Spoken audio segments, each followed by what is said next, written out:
tuga na to eh. Tumulong ka kayo sa paglilinis.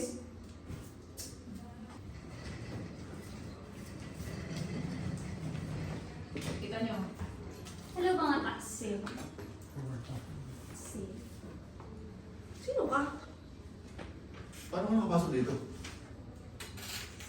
Oh, Jomar, bawal maglaway. Relax ka lang. Ako lang to, guys.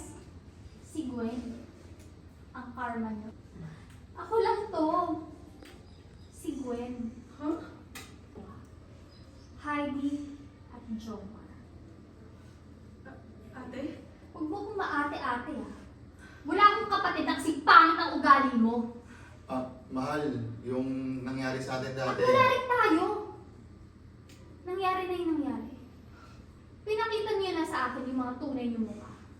Yung mga mukhang yan, ang papanoorin kong lumayas sa pamamahay ko. Wala kang karapatan na palayasin kami. Sugadang retokada.